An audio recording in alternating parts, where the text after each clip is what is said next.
Smart Ideas, c'est notre rubrique consacrée aux startups éco-responsables. On est en duplex avec Jean-Gabriel Vernet, qui est le cofondateur de la marque Anaïs Paris. Bonjour, bienvenue. Vous l'avez créé, vous travaillez dessus depuis un peu plus de 2 ans et la marque est disponible depuis juin de cette année. Vous l'avez créé avec Romy Chilet. Pourquoi vous l'avez créé? C'est quoi Anaïs Paris? Racontez-moi.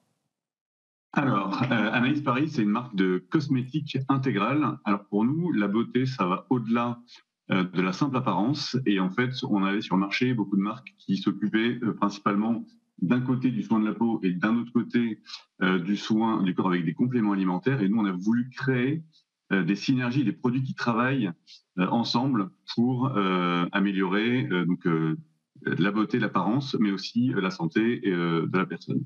Qu'est-ce qu'on trouve comme gamme de produits? Expliquez-nous, des crèmes d'un côté, des compléments alimentaires de l'autre. Alors en fait, on a travaillé par promesse, d'accord? Ouais. Donc on a 3 promesses pour l'instant.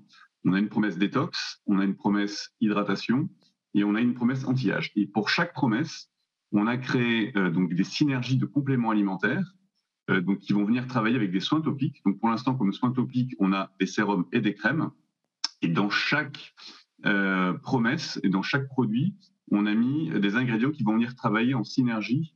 Donc le complément alimentaire, par exemple détox, va venir aider à une détox globale et en produit, en soins topiques, donc le sérum et la crème, on va avoir des ingrédients qui vont venir apporter un soin détox à la peau de l'extérieur. À partir de quelle matière première, qu'est-ce que vous avez choisi pour fabriquer ces produits? Alors, on a différents types d'ingrédients en fonction des promesses qu'on va vouloir adresser. Donc, par exemple, pour l'anti-âge, on travaille avec des ingrédients qui sont assez connus, comme le bakuchiol, qui est vraiment l'ingrédient beauté 2025. On a les peptides, et en fait, c'est tous les ingrédients qui vont venir à chaque fois travailler euh, nous assurer que de l'efficacité du produit. Et en fait, ça, c'est quelque chose qui est très important pour nous. En fait, donc, on a effectivement, comme vous l'avez dit au début, des produits qui sont pensés éco-responsables, mais pour nous, c'est vraiment la base maintenant quand on lance une startup, c'est qu'il faut on doit respecter au mieux l'environnement. Donc, ça, c'est vraiment une mode, une tendance qu'il y a eu depuis les 15 dernières années de marques cosmétiques naturelles éco-responsables. Et en fait, nous, on a voulu, donc, en plus du côté holistique de la cosmétique in and out, on a voulu que nos produits soient vraiment efficaces.